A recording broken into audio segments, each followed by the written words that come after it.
I'm also a big believer of, I think you have to give to receive. You know, all the people that are far more experienced than me have always shared their journey given to me. Don't gatekeep, man. Don't gatekeep. People remember when you do them a favor. All these people that always give me a little bit of their time or help me out, I remember it. There's absolutely nothing wrong with staying at home until you're 30 if it means that you can get yourself, build strong foundation, get yourself in the right position. Don't let anybody shame you into thinking you need to leave home early. If you're sitting there eating and the rest of your friends and family are not eating, it's not fun. For me, that's not fun. Everyone needs to be winning, and then we can say, all right, here's something else that I really wanted to discuss with you. the Black British pound. Should Black people stop spending money in Asian shops? Yeah. So yeah, I think well, firstly, no. I think no. You should spend money at Asian shops, but you know, a lot of it kind of came from when Elena Payne went viral with that video, and you know, I listened to a lot of what she said, and I tried to listen to her in a longer format rather than just clips on social media. And actually, when you listen to Elena Payne talk over the course of an hour, you then start to understand her points a lot better. I think that there is some merit to what she's saying. I think one of the issues that I think she has is just maybe her delivery, if I'm being real. Yeah. But I wouldn't, there's some hole and there's some flaws in some of her arguments. And one of the things is that, you know, for us to shop just black in England is just not feasible for a lot of people. It would be very costly. We don't have enough institutions. We don't own enough institutions for it to be viable. So I'm not saying it can't be done, but I'm talking about the level of difficulty that you're going to face.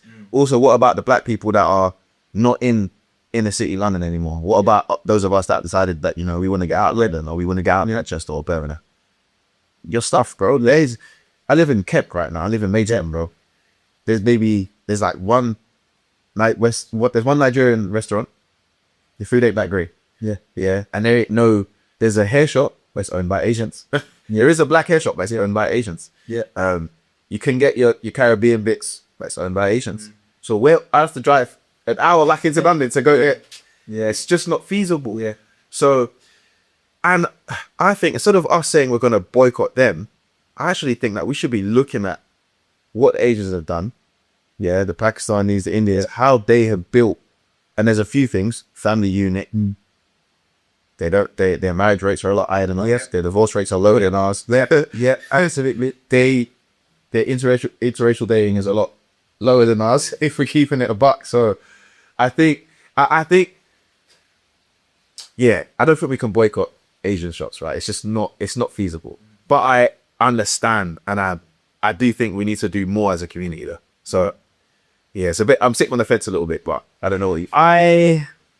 I'm a big lover of the Asian community. I love the model that they have, to be honest with you.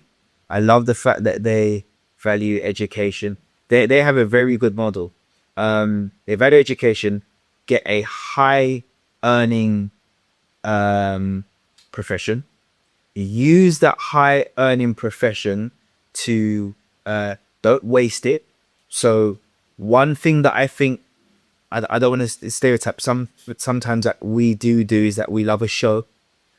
Listen, I'm being honest with you, bro. I've been that guy who had a free series and was parking at my parents' house, bro. That doesn't make sense.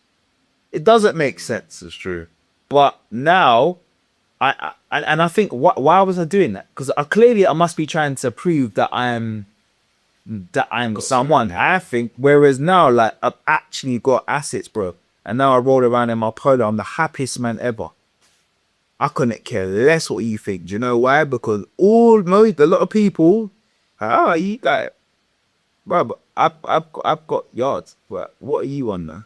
It's true. Do you know what I mean? So they, rather than, I know they like their shiny too, but they will take that money and they will build business after business after business. And you touched upon a point there. They value stability, marriage. Sometimes even they get married and they move into the in-laws house until they've got enough money to get a big deposit so they can live in London. Or maybe I've actually had a friend who they will buy the house and the one next door to it, knock down the partition and make it to one big home, and they all live there. I'm gonna say, could we do that? I mean, I don't know if I could tolerate that. My parents trying to tell me what to do when I'm a big man, but I understand the principles behind it. So if you look at their model, fantastic. Again, like they'll have counselors, politicians, wherever they are, they've got someone everywhere. They've got it covered everywhere. And I actually really love that. So I'm not in the, I won't spend money in Asian shops, not at all. And some of my, they're like family to me, are Asian. So for me, that's not the main driver. The main issue is that the main issue is going back to, why don't we own like black hair shops? Why don't we own more like black market stores? Yeah. And one of the things that has been touted to me, that the actual there's supply chain difficulties, because as we spoke about off camera, the black taps is actually a real thing, man, where the price that you're getting for that same item, or maybe hair or those products, compared to maybe your Asian counterpart, is different, because the distribution chain is still coming through them. So that means that it's different for you. Operationally, it's harder. So we have to discuss those things. And to be fair, Lade has said that. So the thing with her is that, because she's so animated and loud, yeah, they're clipping up, the aggregators are clipping up what's going to go viral. But she has said that a lot of people talk about the difficulties of what she's saying probably isn't possible. But she also has made a point that the reason black people can't maybe do it at the same rate or the same level is because we haven't got access at an affordable rate for them to make it viable. And obviously now, if it's being marked up, so if they own the shop, it's going to cost more than if an Asian person owns the shop, because they have better access than we do. So that leads me to another question: how do we get better access at a more affordable rate? Yeah, it's a really difficult one. I think, like, the first and foremost, we need to earn. We're not earning enough, though, are we? We just spoke about, when you go into a room, how many of us are there in the room?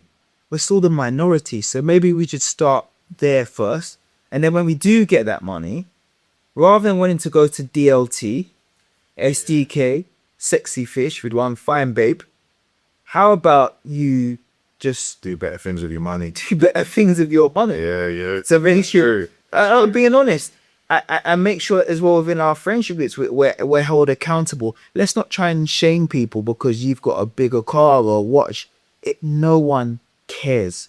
It doesn't matter. If it doesn't put food on the table, if your mum, dad, your parents, if your family are not covered and looked after, then what do you really stand for? Sure. Do you see what I mean? So maybe we should get that piece right first, and also understand business, because I don't think a lot of people actually understand business. Like, I think back now, when I first started like my physiotherapy business, I didn't really understand like lead generation, things like landing pages, CRM systems, SEO, reviews, all of there's so much to business to understand that I didn't really know. I've learnt that through being in the corporate world, because I'm like, okay, well, if I can scope out projects in multi-million-pound businesses, if I can do portfolio analytics here, then now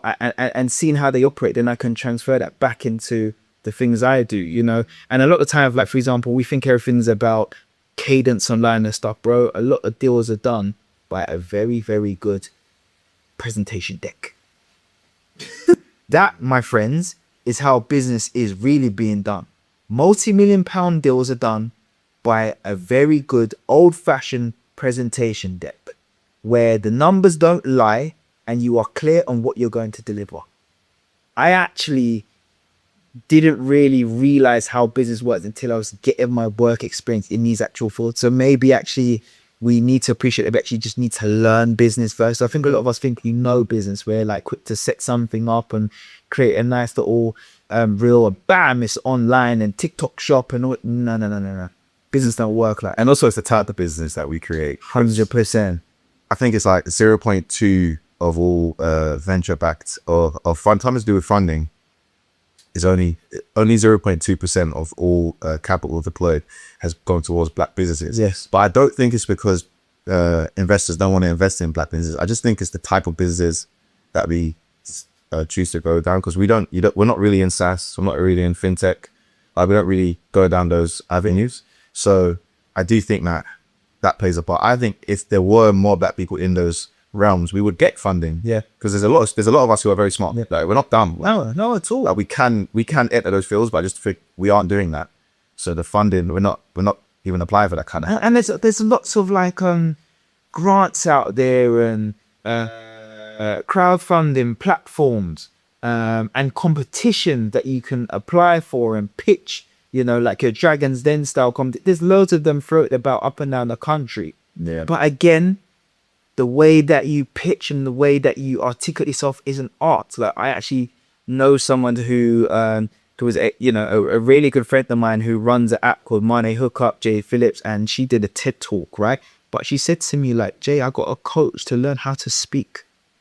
That's important. All these things, before you go into those rooms of investors or you're trying to do things, you need to learn how to do. Yeah. You see, so you have to do your apprenticeship. And a lot of us, we just skip to I'm going to start a business. Let's slow down. Yeah. It's hard, boy. Yeah, it's hard. For the weak hearted. It's not for the weak hearted. And that's why you start talking about, your accounts. Yeah. And all, it's tough, as you know. So I think we have to actually really respect that. Look, entrepreneurship is not for everyone. 100%. Yeah, everyone's quick to call themselves an entrepreneur. It's not for everyone. It's hard. It's tough, and you really find time to switch off. If you think, I would say to people, if you just want to work 9 till 7, maybe 9 to 5, or maybe a couple hours in the evening, Monday to Friday, and think you're going to make it as a business owner, you are not. That's not how business works. You have times where you push harder and times where you can catch your breath, but most of the time, no one cares about the business more than you. That's on you 24/7. Like, even last night, I was thinking about some ideas. I was sleeping, but I was thinking about the ideas. Like, I do that all the time. Lee and you were messaging yesterday about things, because that's what business is. It's true. And unfortunately, I think people, so when we talk about why do they own more than us, and shouldn't we actually spend our consumerism in their shops, it's because they understand the tricks of the trade and what's required more than we do as well. And sometimes you just have to give people their flowers, and that doesn't mean to say that you boycott. It means that you learn. So ask them, hey, if you know someone who works in that sector, or you're curious about it, how did you do X, Y, and Z? Don't be afraid to ask questions. Yeah. And I'm sure in my experiences, they've been more than happy to help me and guide me. I've never found myself in a position where I feel like I've been discriminated against by Asian because I'm black. Never. So in my experience, they're open to supporting you. I think many people are, if you can show that you're willing to learn and make the right moves, in my opinion. We can't be ignorant. Yeah. We can't be ignorant. I think you made a hidden nail on the head. I think we need to learn from them. Learn. That's the main thing. And learn.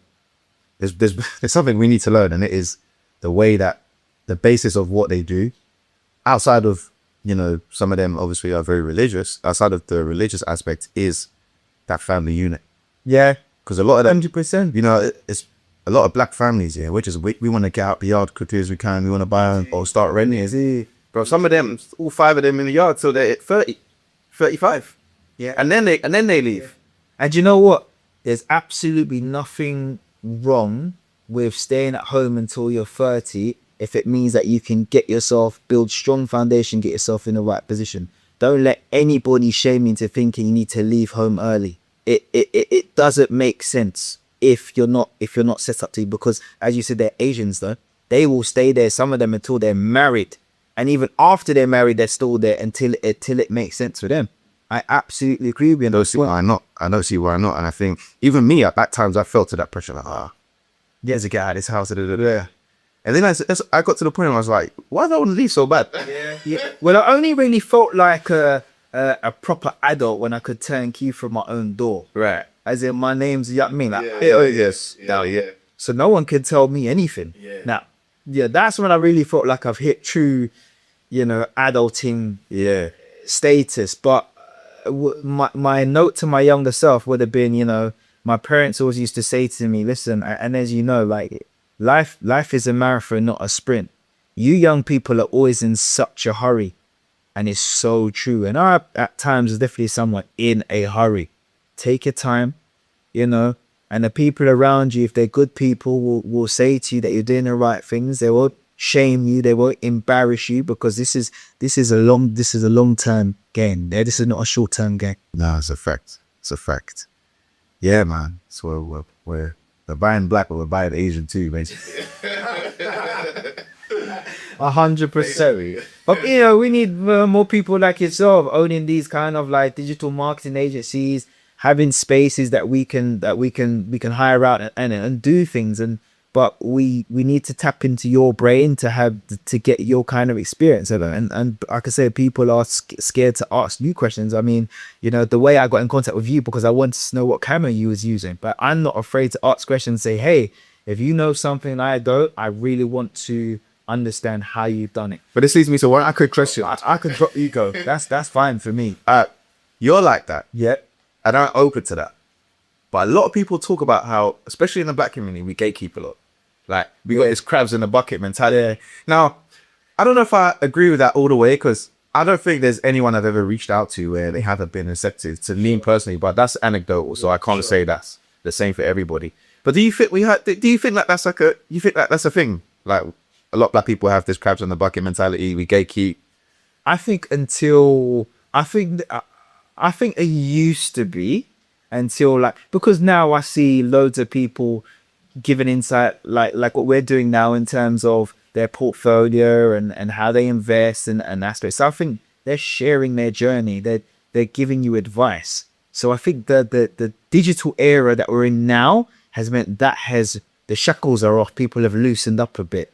But I definitely think before, people used to get keep, and I think people still do. I still think there's that element of like, oh, I've got this, but you ain't got that. Like 100%. Yeah, 100%. And we need to, as a community, we got to snap out of that and snap that out, because nobody wins. If you're sitting there eating and the rest of your friends and family are not eating, it's not fun. For me, that's not fun. Everyone needs to be winning, and then we can say, all right. So I'm also a big believer of, I think you have to give to receive. You have to give to receive. All the people that are far more experienced than me have always shared their journey given to me. Don't gatekeep, man. Don't gatekeep, because you also never know what doors people remember when you do them a favor. All these people that always give me a little bit of their time or help me out, I remember it. When you need me, I'm there for you. Yeah. And I think that's a lot about your character. I don't care what you have. I don't care if you had money. I'm happy for you. As long as I've got enough of what I need, that's great. And then you got what you need, amazing. Remember, that looks different for different people. And I think we forget that. So drop the ego. No one cares. It's a fact. It's a fact.